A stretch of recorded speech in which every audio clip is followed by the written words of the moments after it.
है आपको फैला हुआ है। आप देखिए ये अरावली है, अरावली के पश्चिमी भाग में थार डेजर्ट है, मरुस्थल है, पूरा का पूरा अनुपजाऊ भूमि है। इसके बाद इधर आपको पूर्वी तटीय मैदान है, फिर हाड़ौती पठार है। अरावली को लेकर सुप्रीम कोर्ट का क्या जजमेंट आया है? सर्वोच्च न्यायालय द्वारा अरावली पहाड़ियों की नई कानूनी परिभाषा तय की गई है और सुप्रीम कोर्ट ने अपने जजमेंट में दो प्रकार की बात कही है। और सुप्रीम कोर्ट के द्वारा जो दो प्रकार की बात कही गई है उसमें पहली बात यह कही गई है कि 100 मीटर से ऊंची पहाड़ियों को ही अरावली पहाड़ी का हिस्सा माना जाएगा। मतलब आपको अरावली पर्वत श्रृंखला में जिसकी ऊंचाई 100 मीटर से अधिक है वही अरावली का हिस्सा माना जाएगा। लेकिन अगर अरावली के अंतर्गत आने वाले पर्वतों की ऊंचाई 99 मीटर है, 98 मीटर है, 97 मीटर है तो उसे अरावली का हिस्सा नहीं माना जाएगा। सुप्रीम कोर्ट ने जो अरावली को लेकर नई परिभाषा दिया है उसका सम्मान है कि अरावली को लेकर जहाँ तक मेरा अपना मानना है कि प्रकृति के साथ, नेचर के साथ छेड़छाड़ नहीं करना चाहिए। देखिए जैसे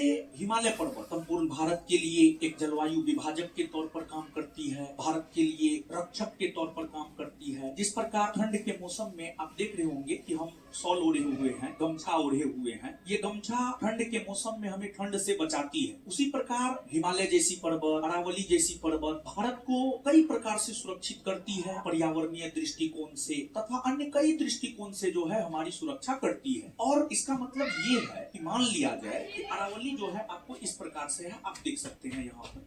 अब मान लिया जाए कि अरावली के अंतर्गत ये पर्वत है, अरावली के अंतर्गत जो है आपको ये पर्वत है, इसकी ऊंचाई मान लिया जाए 100 मीटर से ज्यादा है तो ये अरावली का हिस्सा है। और मान लिया जाए कि इसकी ऊंचाई जो है 90 मीटर है तो ये अरावली का हिस्सा नहीं है, ये अरावली का हिस्सा नहीं है। सुप्रीम कोर्ट ने अरावली की नई परिभाषा में एक ये बात कही है। इसके अलावे दूसरी बात जो सुप्रीम कोर्ट के द्वारा कही गई है, 2 या अधिक अरावली हिल्स 500 मीटर से कम दूरी पर स्थित हो तो अरावली रेंज का रूप बनाएंगी। जैसे मान लिया जाए कि ये अरावली पर्वत श्रृंखला है, अरावली पर्वत श्रृंखला है। अब अरावली पर्वत श्रृंखला के अंतर्गत जो है ये भी है और बीच में मान लिया जाए कि 500 मीटर से अधिक का गैप है, 500 मीटर से अधिक का गैप है, 500 मीटर से जो है अधिक का गैप है। अगर इन दोनों पर्वत श्रृंखलाओं के बीच 500 मीटर से कम का गैप तब तो ये अरावली माना जाएगा। लेकिन अगर दोनों के बीच जो है 500 मीटर से ज्यादा का गैप होगा तो फिर ये अरावली पर्वत श्रृंखला के अंतर्गत नहीं आएगा। देखिए सुप्रीम कोर्ट ने जो नई परिभाषा अरावली को लेकर के तय किया है, दिक्कत इससे नहीं है, दिक्कत है इसके प्रभाव को लेकर। प्रभाव क्या पड़ सकता है? तो ये दो प्रकार की बात कही जा रही है। देखिए सुप्रीम कोर्ट ने साफ किया है कि